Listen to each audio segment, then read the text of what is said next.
मोटापा जो है ना वो सिर्फ औरत नहीं, मर्द और औरत दोनों में इनफर्टिलिटी कॉज कर सकता है।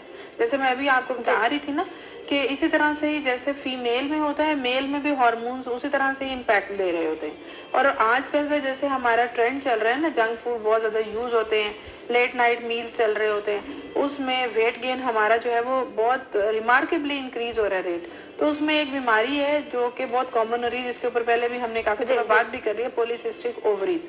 वो बेसिकली मोटापा उसकी एक रूट कॉज है। ज्यादातर वो जो ओबीज खवातीन होती है उनमें ये प्रॉब्लम होता है। और फिर उस मोटापे की वजह से वो जो पॉलीसिस्टिक ओवरीज होती है तो वो हार्मोन्स का इम्बैलेंस हो जाता है। वो हार्मोन्स का इम्बैलेंस बेसिकली प्रेगनेंसी के रास्ते में रुकावट बनता है और फिर वो प्रेगनेंसी नहीं होती। इसी तरह मेल्स में भी अगर मोटापा है तो वो उसके सारे पैरामीटर्स को इफेक्ट कर सकता है मेल के, जो कि प्रेगनेंसी से रिलेटेड इंपॉर्टेंट होते हैं। तो इसीलिए मोटापा ओवरऑल दोनों के लिए ठीक नहीं है। डाइट का जहां तक ताल्लुक है, डाइट में यही जंक फूड जो है वो अवॉइड करना है। पोर्शन का कंट्रोल करना जरूरी है कि आप एक टाइम पर कितना खा रहे हैं और क्या खा रहे हैं। क्वालिटी एंड क्वांटिटी दोनों मैटर करती है। अगर आपने पूरा दिन भूखे रहे हैं, रात को बैठकर इकट्ठा खा लिया है, तो वो आपके लिए वेट गेन ही करेगा, आपका डाइजेस्ट नहीं हुआ।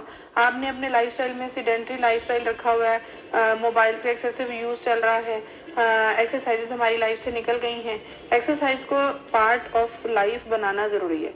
एटलीस्ट इन अ डे आप 30 मिनट की वॉक अगर एक टाइम पे इकट्ठे नहीं कर सकते, जैसे हर कोई वर्किंग है और नहीं वो कर सकता, तो आप उस वॉक को 3 टाइम्स में डिवाइड करके 10-10 मिनट की वॉक कर लें।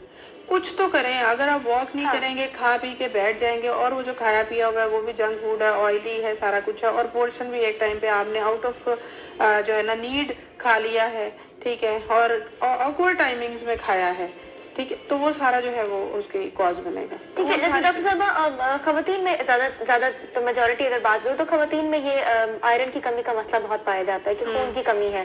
तो अब हमें डाइट में क्या क्या चीजें लेनी चाहिए? नॉर्मल डाइट हमारी क्या हो?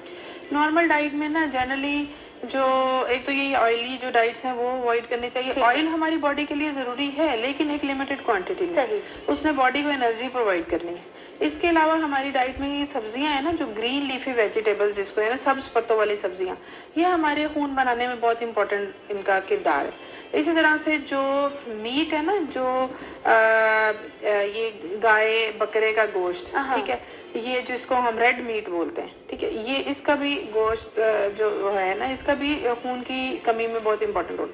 लेकिन उसके साथ आपने फैट्स नहीं लेने, यानी कि आप चर्बी हटा के गोश्त खाएं और ऑयल भी कम से कम अपने उसमें यूज करें, तो रेड मीट जो है वो आपका इम्पोर्टेंट सोर्स है, ठीक, यानी कमी को पूरा करने में। डाइट में आप ये चीजें ऐड करें, आज से ही करें, ताकि आपका जो लाइफस्टाइल है वो ग्रीन लीफी वेजिटेबल्स है, ये जो चने होते हैं जैसे काले चने स्पेशली वो, और इस तरह रेड मीट। और फ्रेश जूसेस नहीं यूज करना चाहिए। मैं आपको बताऊं, फ्रेश जूस जो है ना, उसका नुकसान ये है कि आपने एक टाइम पर ना 10 से 12 फॉर एग्जांपल ऑरेंजेस हैं, वो एक ही ग्लास में डल गए,